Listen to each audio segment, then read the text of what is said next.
In the last class, we studied about the characteristics of sound wave. The first characteristic property of the sound wave was amplitude. Amplitude is denoted by letter A. What is amplitude? The maximum displacement of the wave from the mean position. This is a mean position, and the distance from the mean position to this crest, the maximum distance is called amplitude. Since it is a distance, it is measured in meter.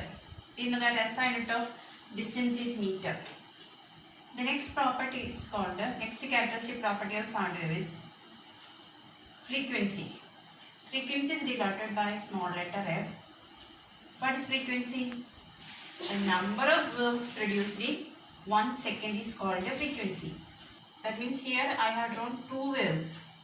Okay, similarly, in 1 second how many waves are produced? That is called frequency, and it is expressed in a unit called a hertz.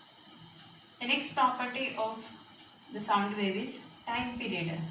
Time period means, as the name suggests, time period means is a time taken by the wave to complete one oscillation. I already told what is one oscillation. One crest followed by one trough, or one trough followed by one crest. That is called one oscillation. So for one oscillation, to make one oscillation or one wave, how much time is taken? That is called a time period. It is denoted by capital letter T.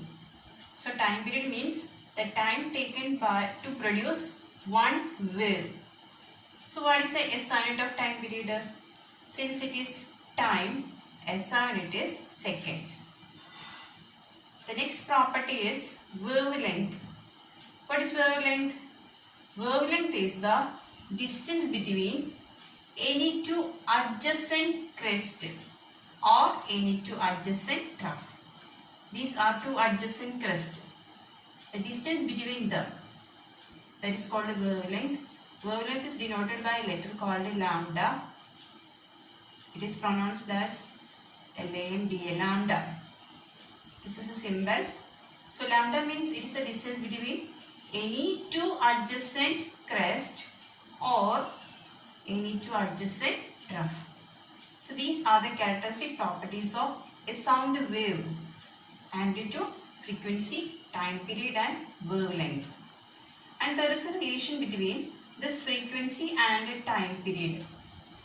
Frequency is equal to, if you know the time period, we can find out frequency by the equation frequency is equal to 1 by time period. That means frequency is the reciprocal of time period. Similarly, if you know frequency, we can find out time period by the equation time period is equal to 1 by frequency. So we can say that both frequency and time period both are reciprocal to each other.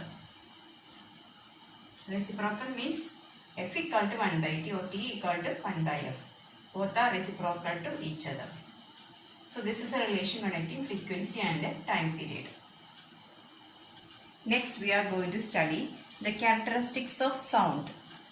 We know that the sound from different sources are different. So what are the reasons for that? In your house also, when you compare the sounds of your father, mother, or your relatives, everybody is having different types of sound. So what is the reason for that?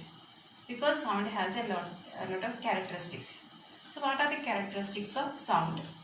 The first characteristic property of sound is called loudness. So this is the first characteristic property of sound, loudness. And it depends upon, loudness depends on amplitude of sound wave. We know what is amplitude. A sound having amplitude means maximum displacement of the wave from the mean position. This is called amplitude. Some sounds have high amplitude. If the amplitude is high, that sound is called a loud sound. If the amplitude is less, the sound is feeble, or we call it as a soft sound. If I draw two sounds, if you compare the amplitudes, which is having more amplitude? This is sound A and sound B. Who is having more amplitude? Sound A is having more amplitude than sound B. So sound A will be louder sound B will be soft.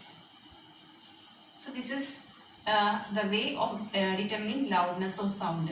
So loudness of sound depends upon the square of the amplitude. Loudness is directly proportional to square of the amplitude. You need not study this equation. Just understand loudness depends upon amplitude. When amplitude is high, sound will be loud. When amplitude is less, sound will be less.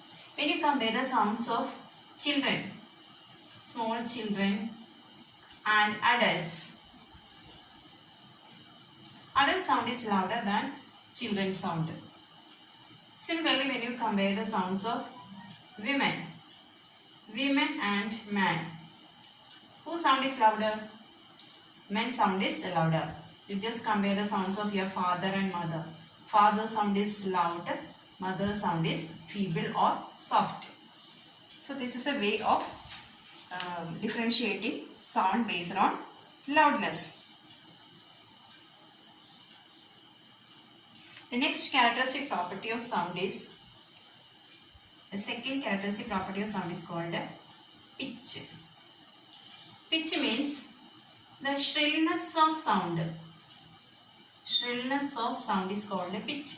Shrillness means the ability of the sound to pierce into our ear.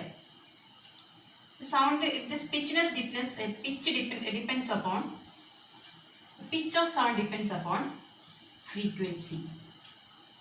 Frequency of the sound. We know what is frequency. Number of waves produced in one oscillation is 1 second is called a frequency. The number of waves produced in 1 second is called a frequency. If there are more number of waves produced, compare the frequencies of two sounds. They are having same amplitude, but their frequencies are different. When you compare two different sounds having same amplitude but different frequency, here the number of waves is less. Here the number of waves is more. So if there is more number of waves means more frequency. Less number of waves means less frequency. If the frequency is more, the sound is called a high pitch sound. If frequency is less, that is called a low pitch sound. So if I give the pictures of two sounds, you should identify which is high pitch and which is low pitch.